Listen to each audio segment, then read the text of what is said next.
એક ડેમોન્સ્ટ્રેશનના કારણે એક સોસાયટીમાં એક ડેમો કરાયો, કેટલા લોકો જાગી નહીં આવી ગયા. તો એ પ્રમાણે તમે આવતી શિબિરમાં પણ આવા ડેમોન્સ્ટ્રેશનના આયોજન કરો.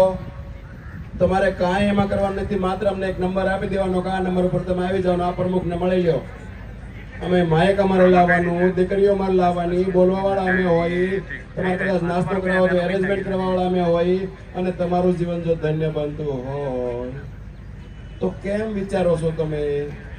માટે તમને મારે આજીજી કરીને આપણે આવતી શિબિર માટે બધા એવો ભાવ રાખજો. સોસાયટી હોય કે ગાર્ડન હોય કે પાર્કિંગ હોય, ડેમોન્સ્ટ્રેશન માટે તૈયારી રાખજો. અને આપણે વળી પાછા પરમાળાજી પાસે માગવાની છે તારીખ. આપણે તો એમ તો ના જ પાડે છે કે ભારતમાં બહુ બધી એરેન્જમેન્ટ કરવામાં સમય નથી, પણ એ પરમાલયજીને સુરતની જનતાને જોઈને માન તો આપવું જ પડશે. તારીખ લેશું, આપણે પરાણે લેશું. પણ આવતી સાલ એવો ભાવ રાખજો કે મારે તો આવું છે, પણ મારા પરમ મિત્રો, મારા સ્નેહીજનો, મારા સગાવાલા, મારા પાડોશી આ દરેકને મારે લાવવા છે, દરેકને લાભ આપવો છે. નહીં તમે કોઈને લાખ રૂપિયા ઉછીને આપી શકો કે નહીં તમે એમને આપી શકો, પણ માત્ર તમે એક 50 રૂપિયાના પાસની માહિતીને આપશો અને એના જીવનમાં રૂપાંતરણ આવશે.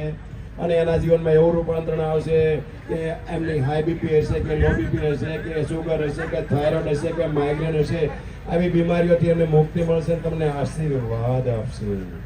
सोचो ऐसा क्यों हम खुद अपना जीवन को समझते तो औरों को क्यों नहीं बदलाना है?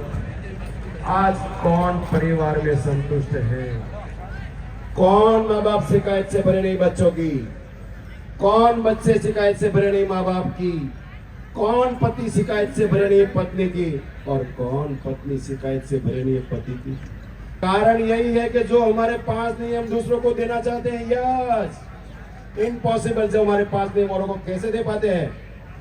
या जो खुद पति आनंदित नहीं है और पत्नी को आनंदित करना चाहता है, पत्नी खुद आनंदित नहीं है और पति को आनंदित करना चाहता, कैसे हो सकता है? और माँ बाप खुद ने प्रेम पाया नहीं और बच्चों को प्रेम दे कैसे दे पाएगा? इम्पॉसिबल. सोचो, ये तो दो भीख मंगो जैसी बात हुई. दोनों खड़े एक दूसरे के सामने, कौन किसको क्या देगा? दोनों की झोली खाली, दोनों एक दूसरे से नाराज.